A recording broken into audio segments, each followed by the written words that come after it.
नमस्कार दोस्तों, एक बार फिर से स्वागत है आपका हमारे YouTube channel study with civil buddy पर। मैं हूं अमित सिंह भदौरिया। हम बात करने वाले हैं आज जलवायु के बारे में। 5000 MCQ की जो सीरीज़ है उसका ये हमारा नेक्स्ट चैप्टर है। इसमें हम बात करने वाले हैं जलवायु के बारे में, और जलवायु से रिलेटेड जितने भी इंपॉर्टेंट चीज़ें हैं वो सारी हम डिस्कस करने वाले हैं। प्लस उसके बाद में हम प्रीवियस ईयर क्वेश्चंस का जो है एक सेट लगाने वाले हैं। ठीक है, तो ये जो हमारा प्रोसेस है, ये प्रोसेस हर टॉपिक में यही चलेगा। टॉपिक वाइज हम कर रहे हैं स्टडी। आफ्टर दैट क्या होगा कि हम करने वाले हैं सिर्फ और सिर्फ MCQs। मतलब कि अभी तो मैं आपको थ्योरी करवा रहा हूँ, प्लस उसके साथ प्रीवियस ईयर क्वेश्चन करवा रहा हूँ। उसके बाद में सिर्फ हम क्वेश्चंस करेंगे, फिर मैं आपको थ्योरी वगैरह नहीं बताऊंगा। तो अभी क्या कर रहे हैं, हम सिर्फ आपको थोड़ा थोड़ा सा पढ़ाने की कोशिश कर रहे हैं कि जैसे कि आपको चीज़ें पता चल जाए, एक बेस बन जाए। एक बेस बन जाएगा, फिर उसके बाद हम सिर्फ क्वेश्चंस करेंगे। और हमारा जो टारगेट है 5000 MCQ का, उसको हम जल्दी से जल्दी अचीव करना चाहते हैं कि हम जितनी जल्दी हो सके उतना अचीव करें इसको, जैसे कि आपको मैक्सिमम टाइम मिल सके सेल्फ स्टडी के लिए। चलिए, तो आज हमारा जो टॉपिक है वो है जलवायु के बारे में आज बात करने वाले हैं। इससे पहले के जो लेक्चर्स अगर आपने नहीं देखे हो आप जरूर देख लेना। साथ ही साथ RSM SSB JEE के प्रीवियस ईयर क्वेश्चन की जो सीरीज है उसकी प्लेलिस्ट है अलग से, वो आप देख लेना, वो वीडियोज आप जरूर देखना। चलिए, तो देखिए इस टॉपिक को पर्टिकुलरली क्या है, अलग अलग पार्ट में डिवाइड किया है। जैसे कि सबसे पहले हम ये जानेंगे कि जलवायु क्या है। ठीक है ना, जो जलवायु है, जलवायु क्या है पहले, फिर जानेंगे जलवायु कैसी होती है। ठीक है ना, जलवायु का मतलब क्या होता है, जलवायु कैसी होती है। ठीक है, दूसरा क्वेश्चन। तीसरा क्वेश्चन हम समझेंगे कि जलवायु को वर्गीकरण किस प्रकार से किया गया है, किस किस बेसिस पर वर्गीकरण किया गया है।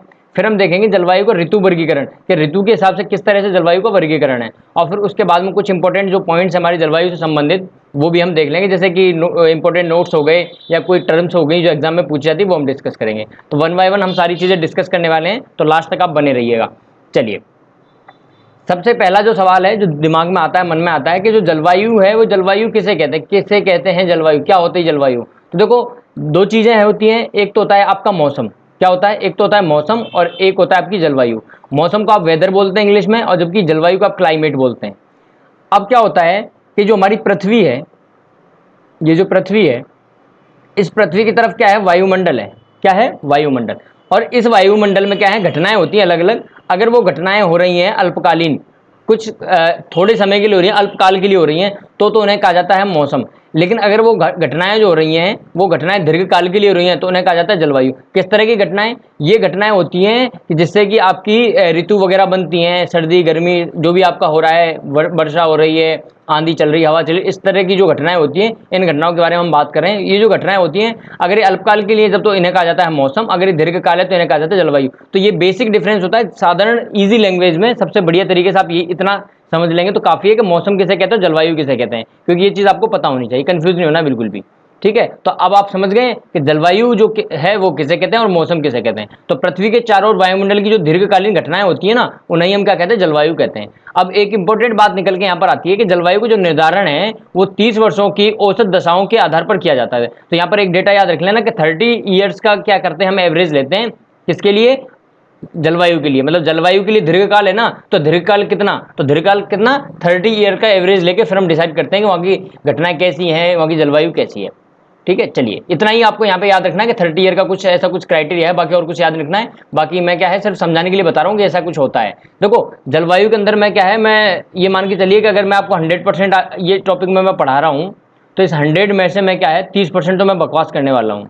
ठीक है, और 70% जो होगा वो 70% क्या है, आपको क्या करना है, याद रखना है। अब बकवास का मतलब ये है, बकवास का मतलब सच वाला बकवास नहीं, बकवास का मतलब ये है कि 30% में ऐसी बातें बताऊंगा जिनको आपको सिर्फ सुनना है, केयरफुली आराम से तरीके से सुनना है, और सुन लिया अगर आपने तो आपका काम हो जाएगा। आपको फ्यूचर के लिए याद नहीं रखना है, फ्यूचर के लिए याद मत रखना, कोई जरूरी नहीं है। लेकिन 70% जो चीज़ें हैं वो आपको कान खोल के सुननी है तरीके से, और याद भी रखनी है एग्जाम पॉइंट ऑफ व्यू से। ठीक है ना, तो एक्स्ट्रा मतलब कि 30% आपको एक्स्ट्रा चीज़ें मैं बताने वाला हूँ। ओके, चलिए जो इंपॉर्टेंट है उनको मैं बताता रहूँगा कि ये बहुत इंपॉर्टेंट है, स्टार मार्क कर दूंगा, या फिर मैं बोलूँगा आया हुआ है एग्जाम में, है ना।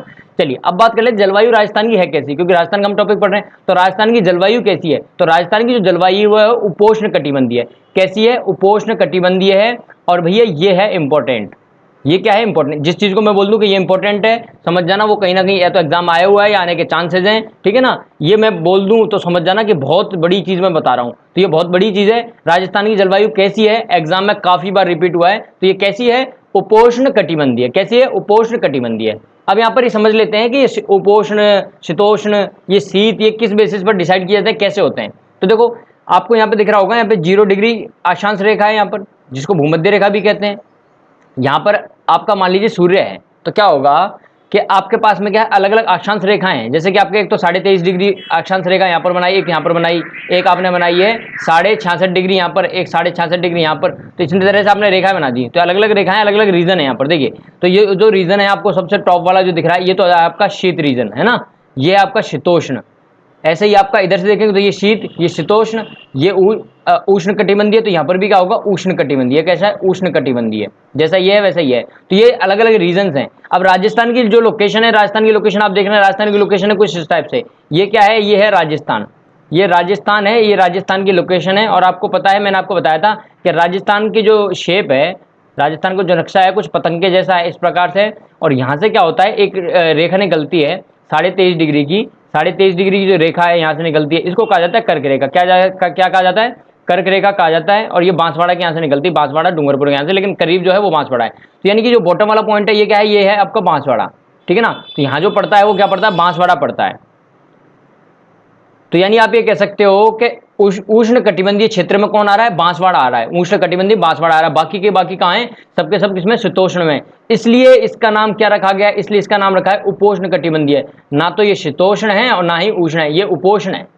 समझ में आया इसका नाम ऐसा क्यों रखा गया, इसलिए इसका नाम ऐसा रखा गया है। तो आप कह सकते हो राजस्थान की जो स्थिति है, स्थिति को देखते हुए 32 जिले तो पड़ते हैं आपके शीतोष्ण में, जबकि आपका एक बांसवाड़ा है वो पड़ता है उष्ण में, ठीक है। तो टोटल 33 जिले हैं, तो बांसवाड़ा आपके उष्ण पड़ता है और 32 कहाँ पड़ते हैं, शीतोष्ण में, उष्ण और शीतोष्ण। इसलिए इसका नाम क्या है, उपोष्ण कटिबंधीय। यहाँ से सवाल बनता है, तो यहाँ से 2 सवाल याद रखने हैं आपको। 2 सवाल याद रखने हैं, 2 चीजें पूछी जाती है। एक तो राजस्थान की जो जलवायु वो कैसी है, और दूसरा बांसवाड़ा जो है वो किसमें पड़ता है, उष्ण कटिबंधीय में पड़ता है, ठीक है ना। तो 2 ही चीजें आपको याद रखनी है, बाकी चीजें याद नहीं रखनी है। चलिए अब बात कर लेते हैं जलवायु का वर्गीकरण। ये इंपॉर्टेंट है भैया कि जलवायु को जो वर्गीकरण है किस किस बेसिस पर किया जाता है, ये भी एग्जाम में पूछ लेते हैं। देखो जलवायु का बेसिकली मोटा मोटा वर्गीकरण 2 भागों में किया जाता है। एक तो किया जाता है सामान्य वर्गीकरण और एक किया जाता है व्यक्तिगत वर्गीकरण। अब सामान्य व्यक्तिगत का मतलब समझ लो। सामान्य का मतलब कि जनरल वे में वर्गीकरण इस तरह से किया गया था, लेकिन व्यक्तिगत का मतलब ये है कि ये पुराने इतिहासकार थे, ठीक है ना, ये इतिहासकार थे और इन्होंने क्या किया था, रिसर्च की थी, जियोलॉजिस्ट थे। इन्होंने क्या किया कि इन्होंने देखा और वहां की जलवायु के बारे में स्टडी की, और इन्होंने अपने बेसिस पर, अपनी थ्योरी के हिसाब से, इन्होंने अपने हिसाब से इनको बांट दिया अलग अलग भागों में। तो इनमें कौन कौन थे, इनमें थे कोपेन, ट्रिवार्ता और थानथवेट। कौन थे, थानथवेट थे, ठीक है। तो इन्होंने क्या किया, इन तीनों ने क्या किया कि अलग अलग हिसाब से, अपने हिसाब से इन्होंने वर्गीकरण किया जलवायु का। अब यहां पर एग्जाम में यह भी क्वेश्चन पूछा जाता है कि किसने वर्गीकरण किया और किस आधार पर किया। एग्जाम में इंपॉर्टेंट चीज है, मैं फिर बता देता हूं, ये इंपॉर्टेंट है, किस आधार पर किया, बेस क्या था। तो देखो जलवायु को जो सामान्य वर्गीकरण किया गया है, ये किया गया 5 प्रकार से, ठीक है ना। 5 भागों में इसको बांटा गया। किस आधार पर, वर्षा के आधार पर। तो ये ध्यान रखना कि सामान्य वर्गीकरण वर्षा के आधार पर किया गया, इसे 5 भागों में बांटा गया है। अब बात करते हैं कोपेन। जो कोपेन थे उन्होंने इसको इसको डिवाइड किया था, वर्गीकरण किया था, वो किया था इन्होंने वनस्पति के आधार पर, वर्षा के आधार पर और तापमान के आधार पर। तापमान, वर्षा और वनस्पति, इन 3 चीजों के आधार पर किया। जबकि ट्रिवार्ता थे, इन्होंने क्या किया था, सिर्फ और सिर्फ वर्षा के आधार पर इन्होंने वर्गीकरण किया था।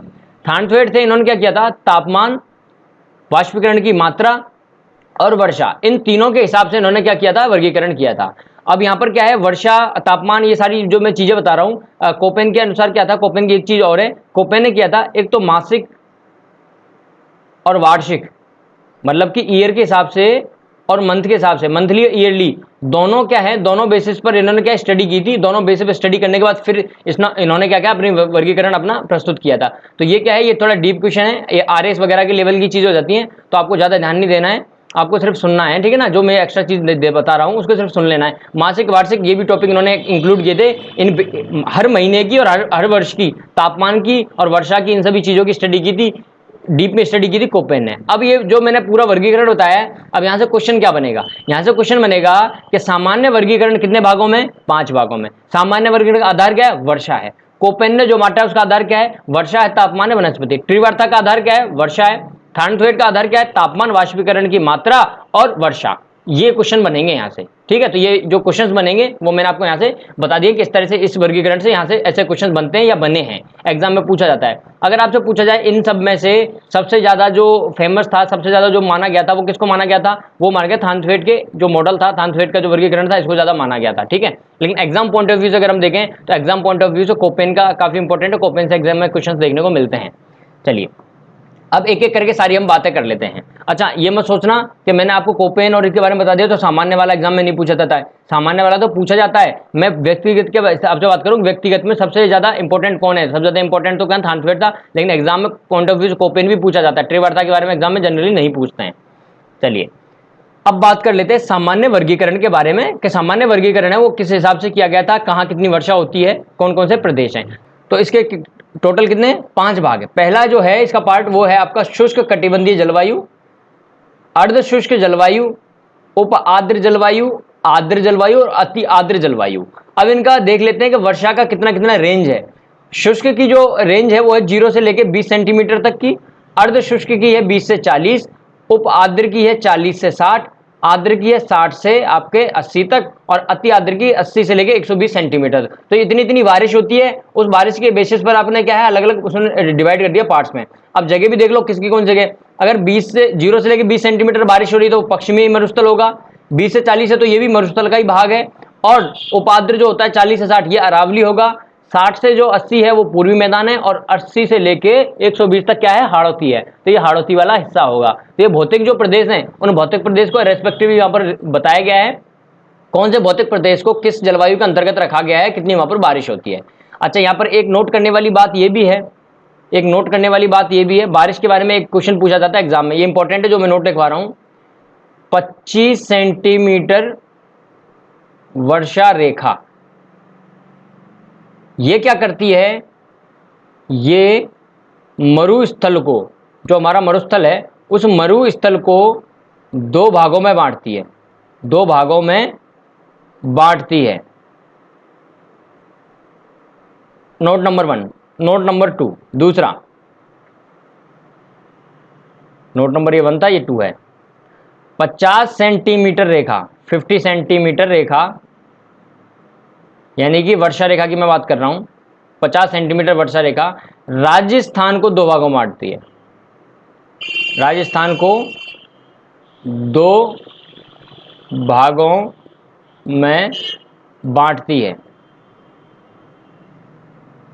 ये आप याद रखना, ये 2 रेखाएं बहुत इंपॉर्टेंट एग्जाम पूछते हैं 25 सेंटीमीटर रेखा मतलब कि ऐसी कौन सी वर्षा रेखा है जो मरुस्थल को 2 भागों में बांटती है 25 सेंटीमीटर, और राजस्थान को 2 भागों में बांटती है वो कौन सी है 50 सेंटीमीटर है। ये और भी आगे चल के डिस्कस होगा, लेकिन यहाँ वर्षा के बारे में जिक्र किया गया तो ये 2 इंपॉर्टेंट पॉइंट है, इन्हें भी आप लिख लीजिए।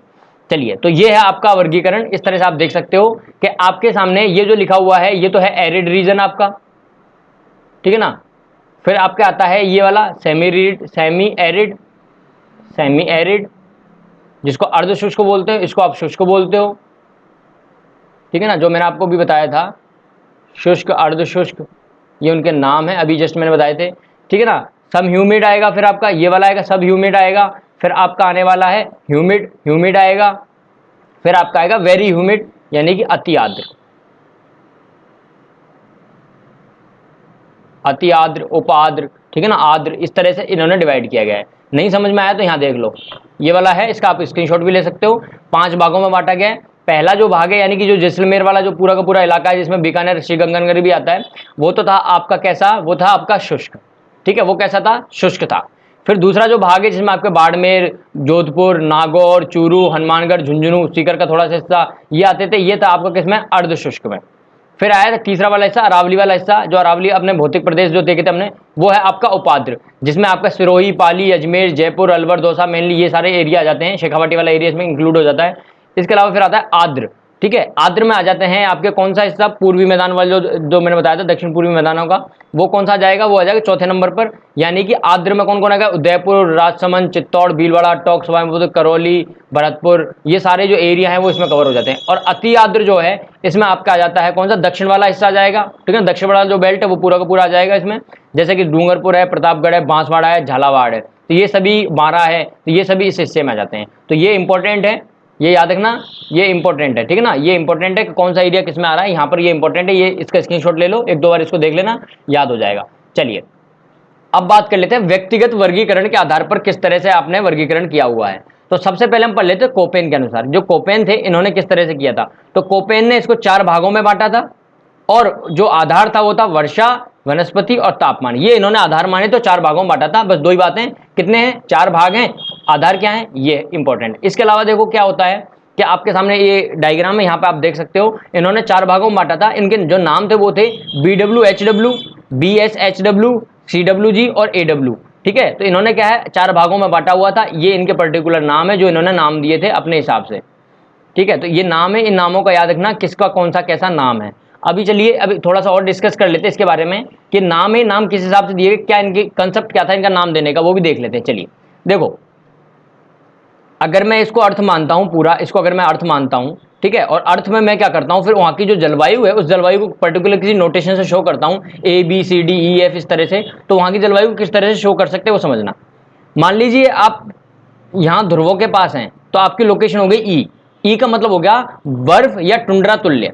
ठीक है ना, बहुत ज्यादा बर्फ है वहां पर, टुंड्रा तुल्य है, वो वाली जगह पोलर के आसपास हो आप। डी यानी कि हिमतुल्य।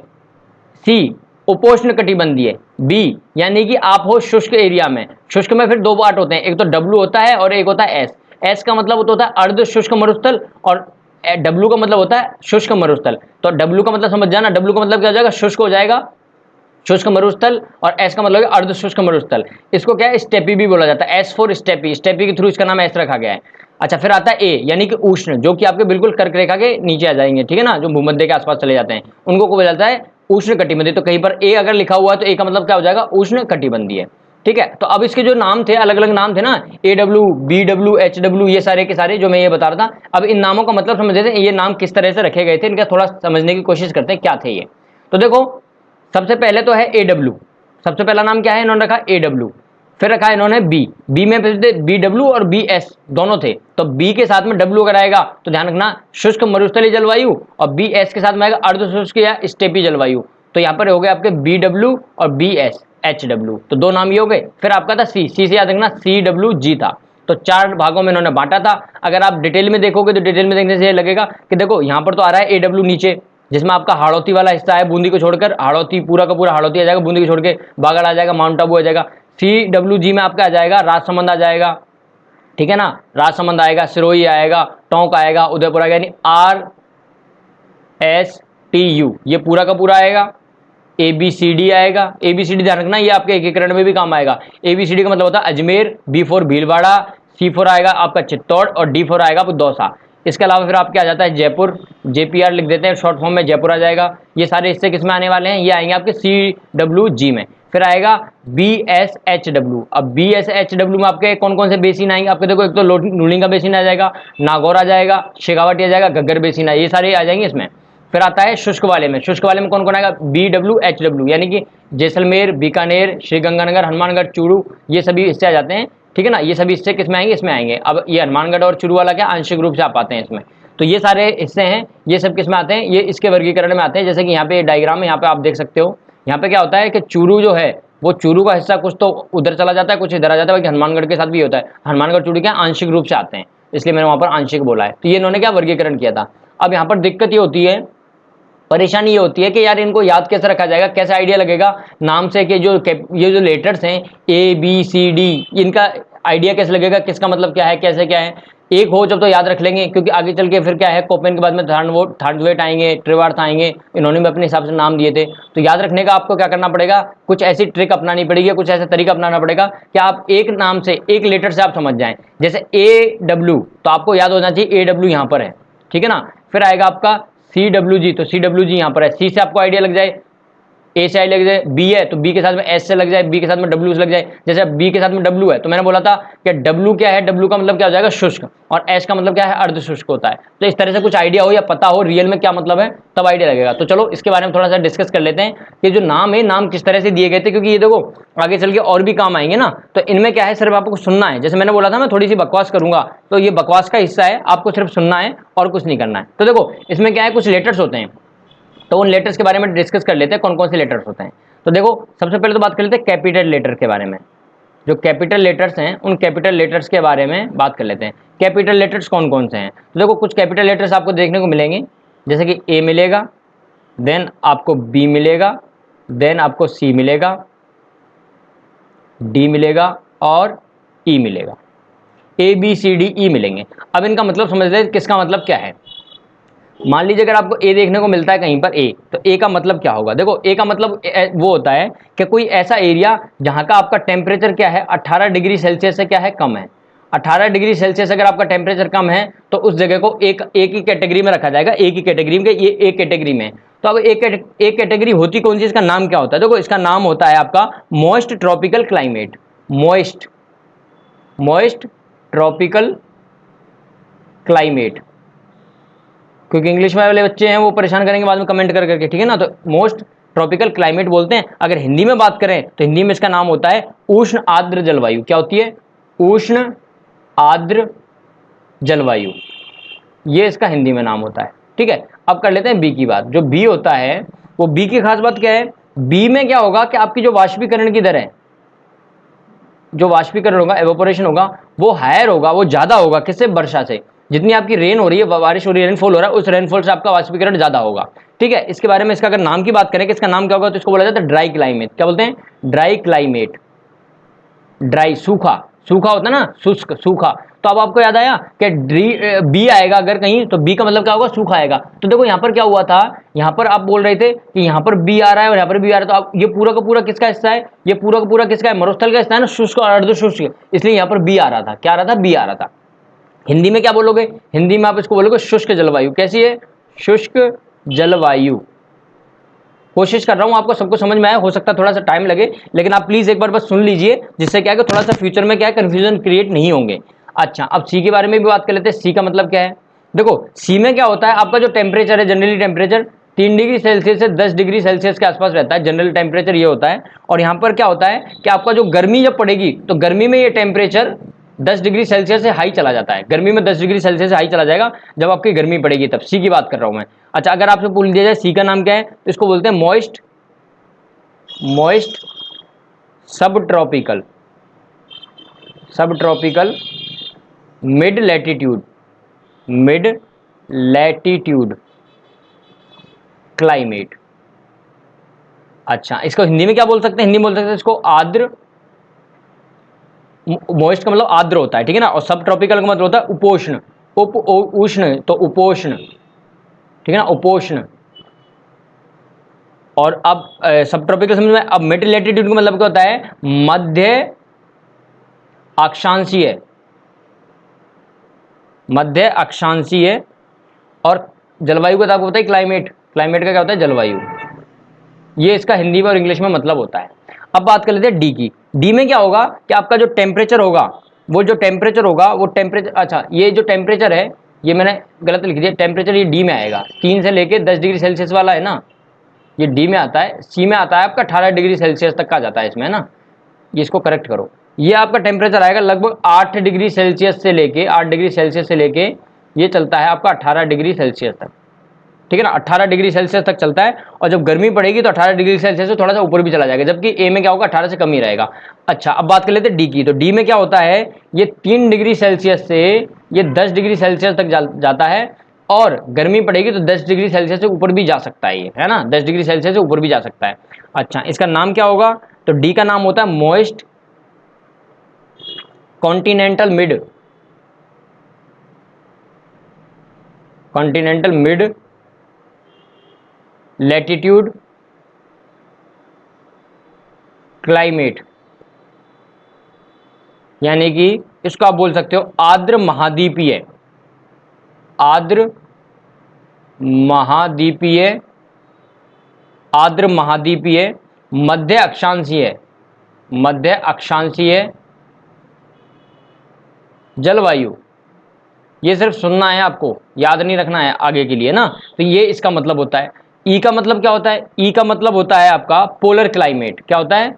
पोलर क्लाइमेट, यानी कि आपको ध्रुवीय जलवायु बोल सकते हो। आप इसको क्या बोल सकते हो? ध्रुवीय जलवायु। यहां लिख देता हूं, ध्रुवीय जलवायु, ये होती है आपकी ध्रुवीय जलवायु। अब क्या होता है, ई में क्या होगा? आपका जो टेम्परेचर है ना, वो 10 डिग्री सेल्सियस से क्या कम ही रहेगा। 10 डिग्री सेल्सियस का भी ज्यादा जाएगा नहीं, चाहे आपके कितनी भी सर्दी हो, कितनी भी गर्मी हो, कुछ भी हो जाए, लेकिन 10 डिग्री सेल्सियस से कभी भी ज्यादा जाएगा नहीं। ये होता है ध्रुवीय का, ये पॉइंट होता है ई आता है उस जगह पर। तो ये क्या है, इसके नाम में जो कैपिटल लेटर्स हैं उनको इस तरह से शो किया जाता है। ये अलग अलग कैटेगरी डिवाइड की गई थी। इसके अलावा क्या हुआ था कि फिर स्मॉल लेटर्स भी आए थे कुछ, है ना, स्मॉल वाले भी आए थे, तो स्मॉल वाले भी देख लेते हैं। स्मॉल लेटर्स में जो आए थे उनका भी देख लेते हैं जल्दी से, उनका क्या मतलब था। एक था एफ, एक था एम, एक था एस, एक था डब्लू, एक था आपका स्मॉल एच, फिर एक था आपका के, एक आया था फिर स्मॉल ए, एक आया था स्मॉल बी। अब मैं इनके नाम बोल देता हूं सिर्फ, ठीक है, क्या क्या थे, ठीक है, तो ये आप सुन लेना, और अगर आपको नोट्स में ऐड करना है तो आप ऐड कर सकते हैं, ठीक है ना, क्योंकि टाइम ज़्यादा वेस्ट होगा, वीडियो ज़्यादा हो जाएगा, बच्चे फिर देखेंगे नहीं, ठीक है। तो ये क्या करते हैं, समझ लेते हैं। जो स्मॉल एफ था, इस स्मॉल एफ का मतलब ये था कि ऐसी कोई जगह जहां पर क्या है पूरे ईयर, साल भर क्या है बारिश होती है। तो साल भर अगर बारिश होगी, वर्ष भर अगर वहां पर क्या है वर्षा होती है, तो यानी वहां पर क्या होंगे, जो वन होने वाले हैं कैसे होंगे, सदाबहार वन होंगे। कैसे होंगे, सदाबहार वन होंगे। सदाबहार क्या होंगे, वन होंगे। यानी कि अगर आपकी पूरे ईयर, साल भर की बात कर रहा हूं, पूरे साल भर कम से कम 6 सेंटीमीटर वर्षा जो है वो वर्षा होती है, 6 सेंटीमीटर होगी या उससे ज्यादा होगी, तो ऐसी जगह कैसी कहलाती, सदाबहार वन होते हैं, वहां पर वर्ष भर वर्षा होती है, तो उसको एफ से रिप्रेजेंट करेंगे, भाई ये एफ वाली कैटेगरी में आएगा, ठीक है। एम वाली कैटेगरी में कौन से आते थे, वो जगह जहां पर क्या है मानसूनी जलवायु होती है, बारिश वारिश होती है, लेकिन वहां पे क्या है पतझड़ वन होते हैं। कैसे होते हैं, पतझड़ वन, पतझड़ वन होते हैं यहाँ पर। और यहाँ की जो जलवायु है, वहां जो बारिश होती है, लेकिन क्या होती है कि जो शुष्क माह होगा ना, शुष्क माह, ड्राई, बिल्कुल शुष्क माह, उस शुष्क माह में यानी शुष्क मंथ में, ड्राई मंथ में आपकी बारिश 6 सेंटीमीटर से कम होगी, तो वो आएगा एम में। फिर आता है एस। एस क्या होता है, एस का नाम वैसे होता है समर ड्राई। क्या होता है, S for summer dry, summer dry and winter rain, पूरा नाम होता है summer dry and winter rain, यानी कि शुष्क ग्रीष्म ऋतु और शीतकालीन वर्षा। ये बेसिकली क्या होता है, ये होती है भूमध्य सागरीय जलवायु, भूमध्य सागरीय जलवायु होती है, ठीक है, ये भूमध्य सागरीय जलवायु होती है। इसके अलावा फिर आता है डब्लू। डब्लू का मतलब होता है विंटर ड्राई। ये था आपका S for summer dry, W for मतलब होता है winter dry and summer rain, winter dry and summer rain इसका नाम होता है, यानी शुष्क शीत ऋतु एंड ग्रीष्मकालीन वर्षा। ऐसे ही फिर एच होता है। एच का मतलब बेसिकली मतलब होता है हॉट। हॉट का मतलब होता है गर्म, यानी कि औसत जो टेम्परेचर है पूरे ईयर का, पूरे साल का टेम्परेचर, ईयर का बता रहा हूं, पूरे साल का टेम्परेचर आपका 18 डिग्री सेल्सियस के ज्यादा होता है, यानी गर्मी पड़ती है, तो वो एच में काउंट किया जाता है, ठीक है। इसके अलावा बात कर लेते हैं के की। के का मतलब क्या होता है, के का मतलब होता है कूल, कूल होता है। असली रीजन तो कुछ और है, इसका मतलब तरीका है, लेकिन मैं याद करने के हिसाब से बता रहा हूँ। के फॉर कूल याद रखना, यानी ठंडा, यानी आपका जो टेम्परेचर है ना वर्ष भर का टेम्परेचर, वो क्या होता है, वो 18 डिग्री सेल्सियस से क्या रहता है, कम रहता है। एवरेज टेम्परेचर पूरे साल का 18 डिग्री से कम रहता है, तो ये ठंडा रहता है। अब बात करें ए की। ए क्या है, ए का मतलब ये होता है कि आपका सबसे गर्म जो माह था ना उस पूरे ईयर में या पूरे साल में, सबसे गर्म जो महीना था उसका टेम्परेचर 22 डिग्री सेल्सियस से भी ज्यादा, यानी माह का, यानी गर्म माह लिख लेता हूं, गर्म माह का टेम्परेचर जो है वो 22 डिग्री सेल्सियस से क्या है, 22 डिग्री सेल्सियस से क्या है, ज्यादा है, तो वो ए में, वो किस में आएगा, ए में। बी में कौन सा आएगा, अगर आपका गर्म माह है उसका टेम्परेचर क्या है 22 डिग्री सेल्सियस से क्या है, कम है, तो किस में आएगा, स्मॉल ए में आएगा। तो इस तरह से क्या है, इनकी कैटेगरी डिवाइड की गई थी, इनका नाम रखा गया था। और ये क्या करेंगे, ये बेसिकली क्या करने वाले हैं, ये नाम, ये ABCD इसलिए बताया मैंने कि जैसे अगर आपको बोल दिया जाए कि यार CWG है, CWG इस एरिया में आते हैं, तो CWG है क्या, C का मतलब क्या है, W का मतलब क्या है, G का मतलब क्या है, इनसे क्या समझूं मैं, तो ये क्या है, ये समझने में काम आएंगे थोड़े थोड़े से, जितने हो सकते थे मैंने उतने समझाने की कोशिश की है। इनसे आपको आइडिया लग जाएगा कि हाँ इतना इतना है, बाकी बहुत सारा है। अगर आप पढ़ना बैठते हो जलवायु को, कम से कम 4 या 5 घंटे का टॉपिक है जलवायु, लेकिन मैं ये चाहता हूँ शॉर्ट लेकिन स्वीट और सबसे बढ़िया इफेक्टिव कंटेंट आपको मिल जाए और आपको समझ में आ जाए, ठीक है। अब आपको चीजें समझ में आने लग जाएंगी। चलिए अब बात कर लेते हैं AW की। AW का मतलब क्या होता है,